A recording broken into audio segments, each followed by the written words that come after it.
Samir Omdan, directeur général de Visa International Maroc.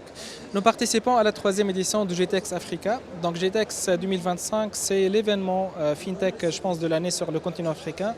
C'est l'événement le plus important, que ce soit en termes de nombre d'intervenants, en termes de nombre d'exposants, de visiteurs. Ça suscite, je pense, d'année en année de plus en plus d'engouement. Je pense que ça va être cette année aussi une autre réussite, Inch'Allah, pour le Maroc, pour l'organisation. Au fait, notre participation cette année, on l'a crafté autour du thème de football. Vous savez qu'au Maroc, il y aura la Coupe d'Afrique féminine déjà en juillet 2025, suivie par la Coupe d'Afrique masculine en décembre 2025. Et puis il y aura une série d'événements jusqu'à la Coupe du Monde 2030, Inch'Allah. C'est l'occasion justement pour Visa, qui est sponsor justement de la CAF, de la FIFA et tout, de présenter les solutions de paiement les plus innovantes au marché local. Dans notre stand d'aujourd'hui, on présente des solutions justement qui retracent le parcours d'un fan de football, que ce soit sur la partie mobilité urbaine, aussi les petits paiements au niveau des cafés, tout ça, aussi au niveau des stades. Il y a le concept de cashless stadium, c'est-à-dire que ce soit l'accès, mais aussi les paiements qui sont faits au niveau des stades qui vont être faits sur des supports justement électroniques. Nous présentons aussi la solution Tap2Phone. En fait, Tap2Phone, c'est une solution qui permet de transformer un téléphone ou bien un device Android en un device d'acceptation des cartes par la simple installation justement d'une application dédiée. On la présente aujourd'hui et on est en train de la déployer avec pas mal d'acteurs de la place. En fait, l'idée c'est quoi? C'est que pour nous, le paiement, on considère le paiement comme de l'infrastructure en fait. Ça a la même importance que l'eau, l'électricité, Internet et tout. Et ça devrait faire partie d'un feuille de route justement stratégique pour que le marché soit prêt pour accepter toutes les méthodes de paiement les plus innovantes. C'est ce qu'on est en train de faire, c'est ce qu'on est en train de déployer.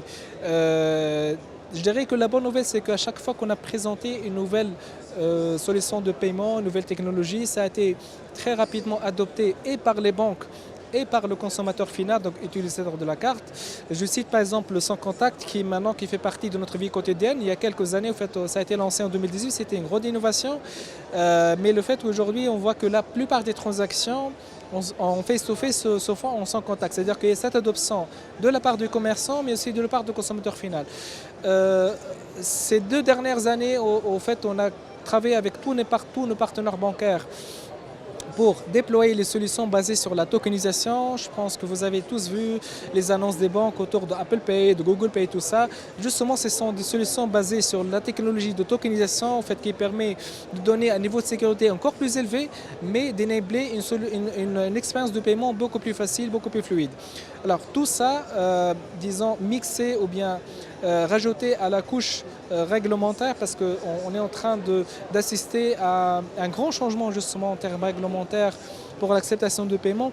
Je pense que ça va donner des fruits dans les mois qui viennent concrètement, donc par de plus en plus d'acceptation des cartes sur le marché, de plus en plus de transactions de paiement, de plus en plus de migration des transactions cash vers le paiement électronique. Et c'est tout bénéfique, je pense, pour toute l'économie, pour tous les acteurs de la place. En fait, nous, on suit de près un indicateur qui est le PCE, le Personal Consumer Expenditure. C'est quoi? En fait, c'est le total des dépenses des ménages. D'accord? Notre estimation aujourd'hui, c'est qu'il n'y a que 8 à 9% de ces dépenses-là qui sont faites sur des moyens de paiement électroniques. Versus 50% et plus, par exemple, sur les marchés du Golfe, 90% et plus sur le marché scandinave et tout ça. Bon, il faut souligner quand même que le Maroc, c'est l'un des pays qui est le plus avancé, c'est-à-dire en termes de taux de pénétration du paiement électronique du PCE. Mais les ambitions sont là, au fait, et je pense qu'avec les investissements qu'il faut sur la partie infrastructure paiement, ça va donner dans les prochaines, donc Inch'Allah, dans les prochaines années, de plus en plus de migration, donc justement de paiement électronique. Je pense que vous soulevez un point qui est très important parce que disons, l'équilibre à faire, c'est toujours comment fournir cette expérience de paiement innovante, mais qui soit en même temps sécurisée, je dirais même encore plus sécurisée. Si je cite l'exemple de la tokenisation, en fait, ça rajoute une couche de plus de sécurité, en fait. Parce que là, concrètement, la transaction qui est faite par un token, enfin par un Apple Pay, par exemple, ou bien un Google Pay, elle est faite par une carte je dirais, à usage unique sur l'appli uniquement. Donc, ça donne un niveau de sécurité encore plus élevé donc, aux transactions de paiement électronique.